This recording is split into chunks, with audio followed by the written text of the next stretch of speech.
want to start the conversation here with the U.S. title picture in the women's world, because that is a new championship that was recently unveiled on SmackDown. All accounts so far make me believe that it is going to be a SmackDown exclusive title.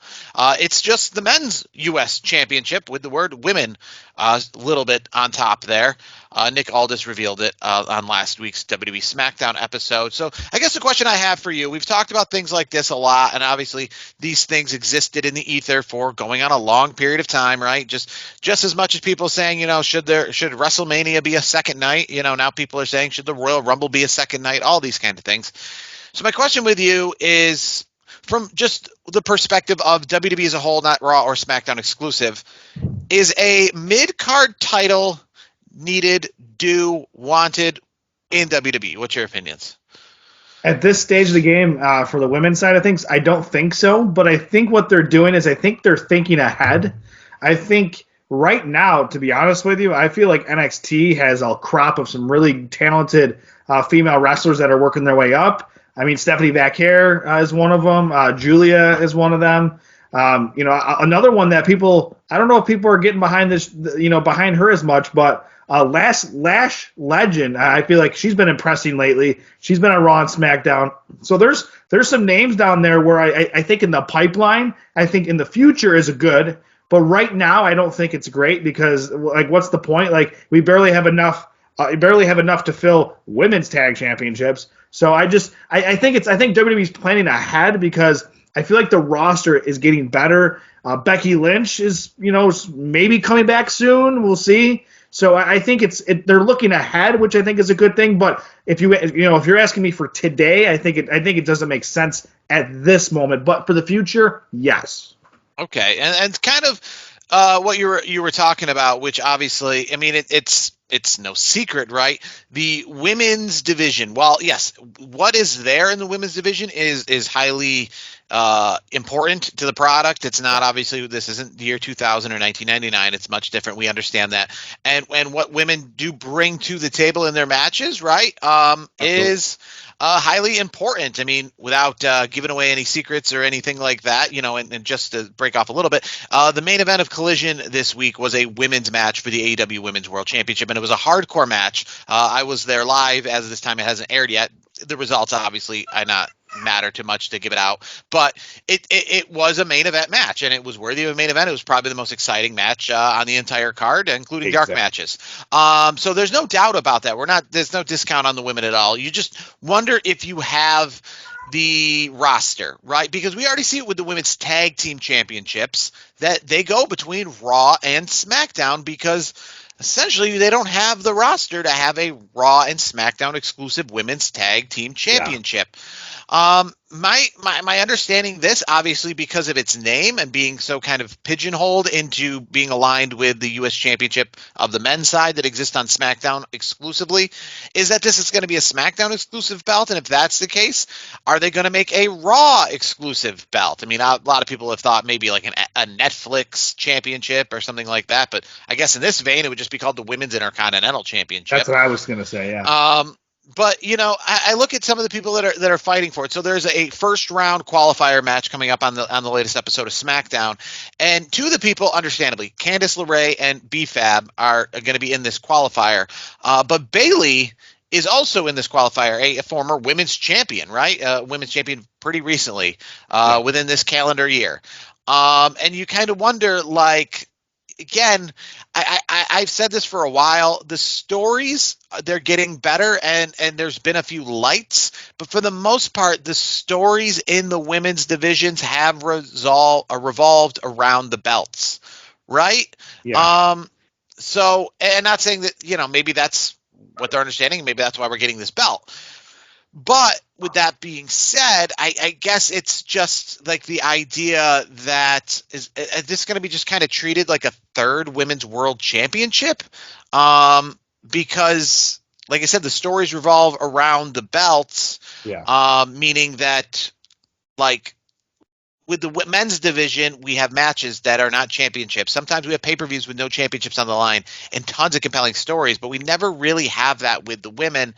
And I just feel like they should focus more on that, focus more on the ability to have Rhea Ripley versus Liv Morgan one-on-one without a championship on the line, than create another belt, because I feel like that's just trying to create an importance. Like, okay, Candice LeRae versus Bayley versus B-Fab in a triple threat on SmackDown means absolutely nothing to anyone for any, because there's no reasons or rhyme behind it. Well, let's be honest. We all know who's going to win that match, Bayley.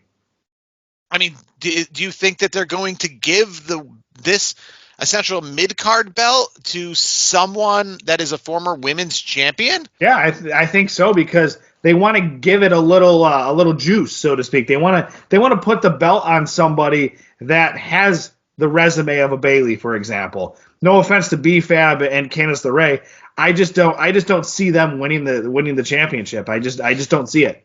My problem, obviously, with that is it just confirms what I just said, is that we're just making another women's world title and Pretty just having much. people go after the belt and just be like, I want to fight Bayley because she's got this belt and I want to have this belt. So we'll have Bayley versus Becky Lynch for the U.S. Women's World we just need more storyline. We just need storylines that are not revolving around the title. If they can start doing that, you're going to see people getting even more serious. Like, they're going to have more interest, I guess, in the women's division, because, like you just mentioned a moment ago, it's all around the title. And guess what? There's other ways to build up the female competitors, that division, without having to put a title on the line.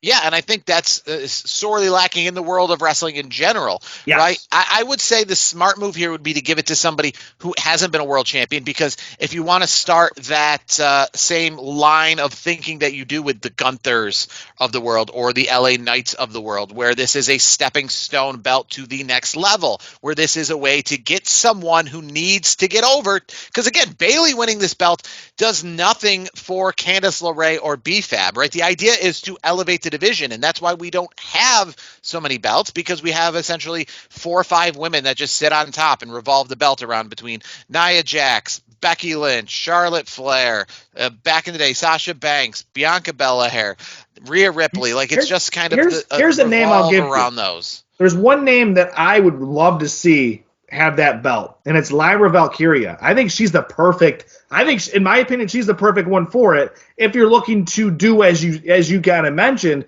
where it's like, okay, they're not an established, superstar yet, they're on the come up. Lyra Valkyria checks all the boxes, where she's like on the cusp of winning a major championship, and this would be a great stepping stone for her career to move forward into the main title picture. I will tell you where this essentially has fallen through. Like, so most other companies just have a women's world belt, because again, I mean, if WWE doesn't have the roster, clearly the other companies don't either. But a company that has a mid-card belt and had it for a while, and that's AEW, they have the TBS Championship, which is the women's mid-card belt in that division. But again, where they fail with that belt is, the women's world championship was just on the line on a Collision that's going to air this Saturday, and that all pretty much assures you, because of storyline purposes, it's not going to be on the line at the next pay-per-view. But what will be on the line is the TBS Championship, and because Mercedes Moné is hosting it, she's Moné, she's, take it to the bank, she's the big star, right? Let me ask you this: you're talking Mercedes Moné, formerly Sasha Banks. Yeah. I think we've talked about this, many times.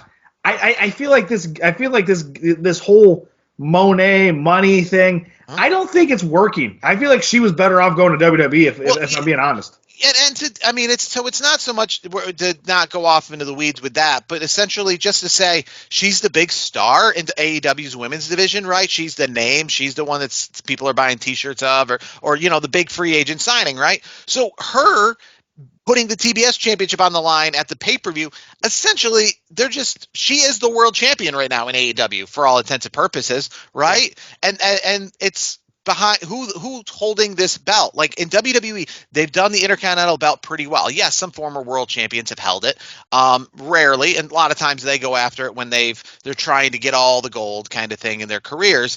But like a Sami Zayn who recently had it, who's never been world champion, but has had a cup of coffee, or an LA Knight with the US belt, had a chance at the world title, kind of has to work his way back up the ladder. Gunther holding the Intercontinental Championship was a perfect example because he used it as that stepping stone to get to where he is today. Essentially, Exactly. being a legitimate, but still, they never, while he was the Intercontinental Champion, they never put him up against Roman Reigns. They never did any of that kind of stuff to ruin him. They let him just sit there in his own, division, in his own world. It's like when he dominated NXT or NXT UK. You let them kind of really build themselves there until you're ready to just place them right onto the next level. I think they need to do that with this women's belt. They need to find somebody who's not going to be at WrestleMania as your women's champion, right? So, like, not Bayley, not Rhea Ripley, not the return Charlotte Flairs, Becky Lynch's, not those people. Find one of these, I don't want to say diamond in the rough, but these people out there who are just not going to be women's champion anytime soon.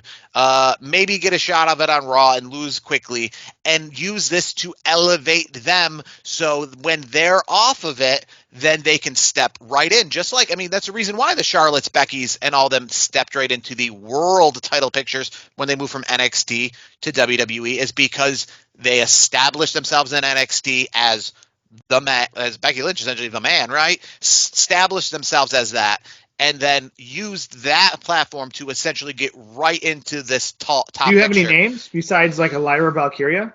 Is there any names that pop up? So I want to, obviously, the idea is not to go down to NXT because they have their own championship belts going on right now, right? So they got their own stuff. They got their own thing going on with the North American and the women's championships. So stay away from that. But I would guess, like you said, like a Lash Legend or some of these people who've been they've been trying to maybe put at the I don't want to say, but put at the tag team division, you know what I mean? To kind of just get them TV time. Maybe Candice LeRae. I don't necessarily know about BFAB. What about Kairi Sane? Yeah, I wouldn't put it like on an Io Sky or anything like that, but a Kairi Sane. Because I think Io's more established than Kairi, I think. So yeah, a Dakota Kai. What about like that? Oh, Raquel Rodriguez. Yes. I guess the issue there is right now Liv Morgan, right, is kind of in that picture with the world title, and she's with them. And I get it that the group having all the gold might help. Yeah. All the gold in one group. I get that. But I guess that just immediately, I guess I want to see, and that's why I don't like Bayley in this, because I want to see this be solely on the people who aren't in the world title picture to elevate them if we have to have this belt. Yeah. Frankly, I would rather they just find better storylines for me to care about these people. You know what I mean? And not to go back to AEW just a little bit, talk about ruin, right?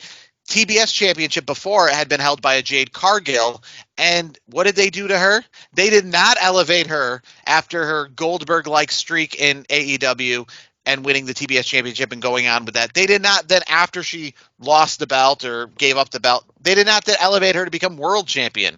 You know what I mean?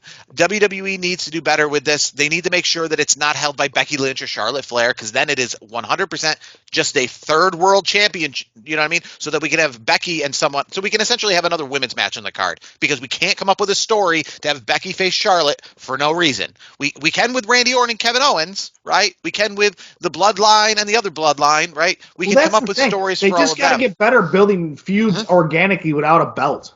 And that's what I hope. I hope they find a way to make it so that this championship has two women who aren't on the WrestleMania card, but or aren't even in the picture, aren't even trying to sniff Rhea Ripley or Liv Morgan or Nia Jax, not even trying to do any of that, right? Because they're just not crossing paths. It's the same as, we don't have, a lot of, the Street Profits aren't going after Roman Reigns, right? Because they're not crossing paths. So who's ever doing this is not crossing paths with the world champions. They're doing their own thing. And then when they are elevated to that level, then all of a sudden they might lose that belt, show up on Raw the next night, and boom, go right after and be like, now they're a main eventer, right? So yeah, if you put Becky Lynch on with the belt, or Bayley or Charlotte or Rhea or any of these kind of people, I just feel like you're just making it so that we're just having Becky and Charlotte aren't in the world title picture because Bianca and Jade are, or Bianca and Nia are. So how do we get Becky and Charlotte on the WrestleMania card or the Royal Rumble card? Because we can't just have them fight for nothing. So I hope that's not what the case is. Build storylines and build up new characters. That's what it's for. Build up new characters. That's 100% what this belt should be used at. I don't want to see it turned into the AEW TBS Championship.